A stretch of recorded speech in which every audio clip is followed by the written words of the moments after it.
if I have some domain that I want to solve Laplace's equation on, that is, find a harmonic function for that domain, it might be difficult. So what I might want to do is find another domain that I can solve Laplace's equation on easily and pull that solution back to the domain I'm actually interested in. This process can be greatly aided by using complex functions that are analytic as the transformations. And so to that end, we really need to make use of a theorem that allows us to transform harmonic functions. Here's the theorem. Suppose that I have an analytic function w of f of z, and I'm going to write it out as like this, is analytic on some open set D, and I'm going to tag it with an X for the domain. And its image is an open set DW. It doesn't always happen that you end up with an open set getting taken to an open set, but let's suppose that happens in this case, because it certainly can. If we have a harmonic function, if h, which is a function of x and y, is harmonic on dw, so in the codomain or the range of f, then we can define a new function based on the old one using our transformation f.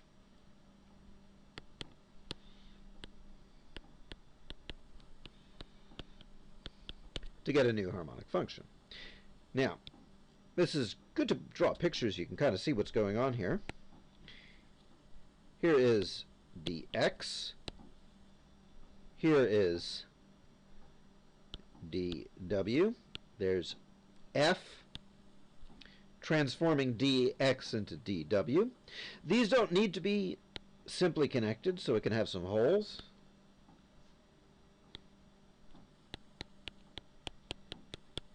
So we're really interested in these shaded regions. And I have a harmonic function, h. That harmonic function, h, runs and gives us a real number for each point in dw. What I'm trying to do is I'm trying to compose the two of these guys to give me capital H. And the essence of this theorem that we're about to prove is that if little h is harmonic and f is analytic, then big H is also harmonic. That's the overall picture. So let's examine how we prove this statement.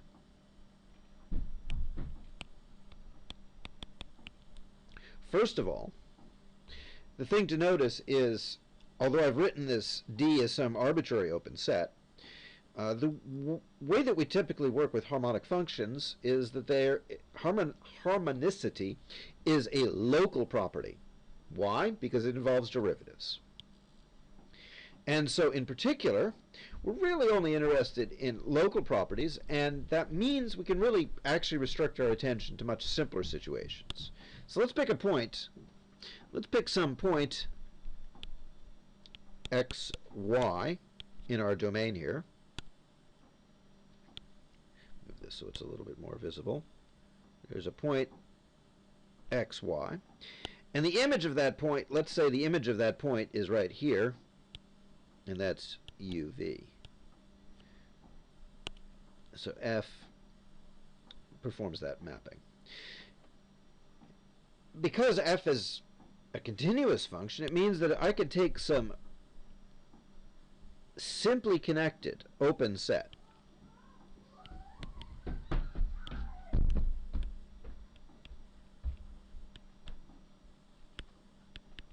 and pull it back to a simply connected open set here. i.e. the preimage.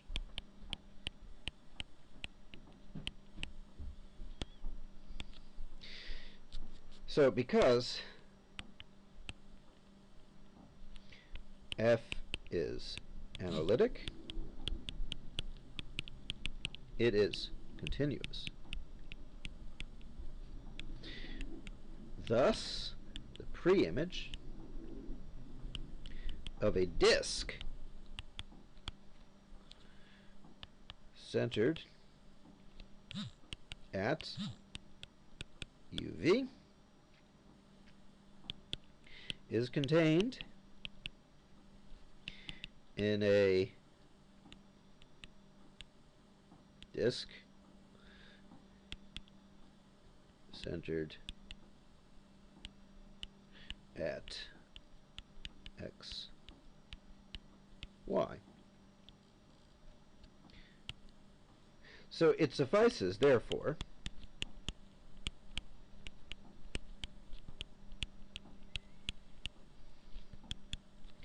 to show that a result on just these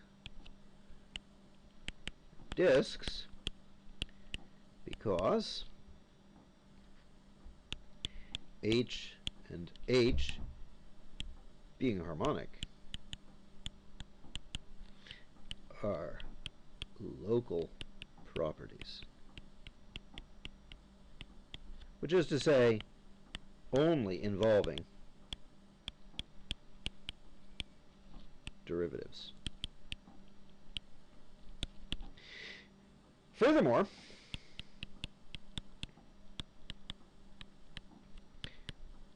these disks are simply connected.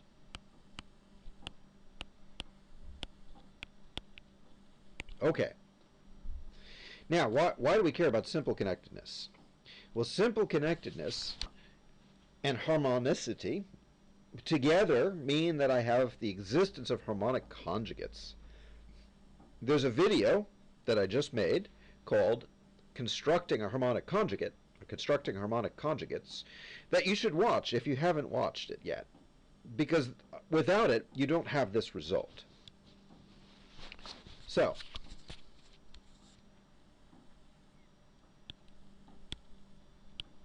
because of simple connectedness,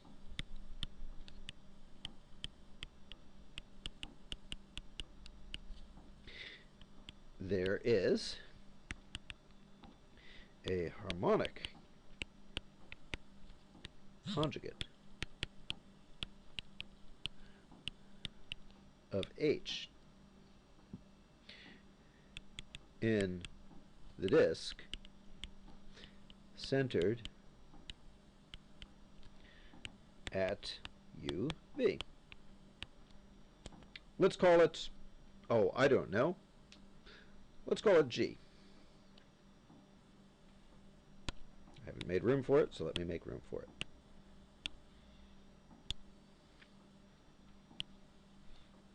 Okay, so that G is defined in this region over here.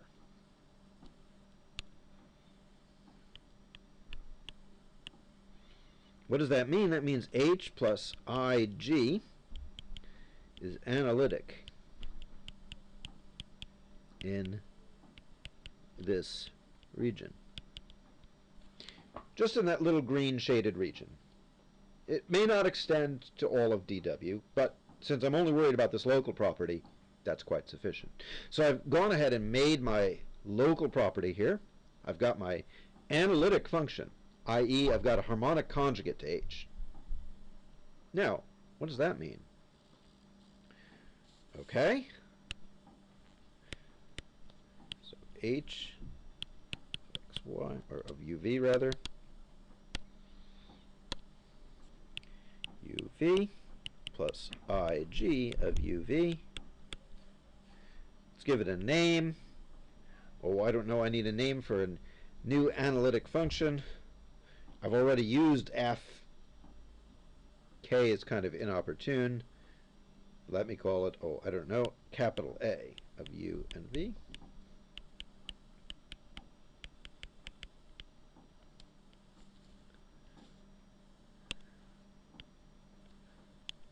this A is analytic.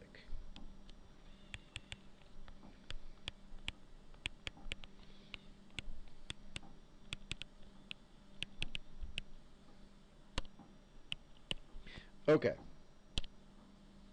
Now let's look at the definition of capital H. It's supposed to be little h of u of x and y, v of x and y. Now, these two guys, though, the u and the v, together, notice f of x plus iy is equal to u of x, y plus I, v of x, y. So that means, notice the following. This expression for capital H is a composition of functions. It's a sort of two-variable composition.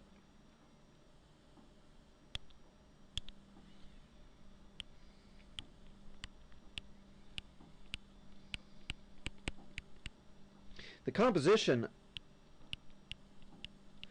do f first and then a, or a after f, is a composition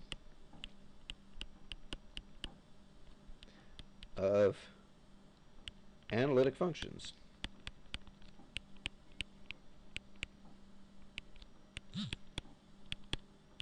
Thus, it is also analytic. Oh, but notice this A composed with f, evaluated x and y. What is that? Well, A is h plus ig, right? This is h of f, oops,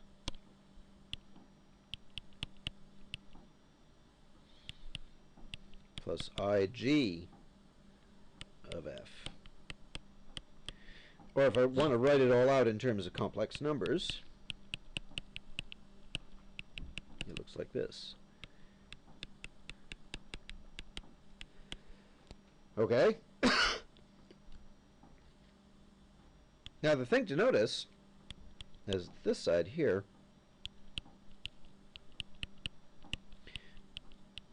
looks just like our definition of capital H. This is something else. This other thing here, the g side, is some other function which we don't necessarily care too much about. Point of the matter is, this here, this is capital H of x, y, the function we were after. So because this capital H is the real part of an analytic function, it's harmonic.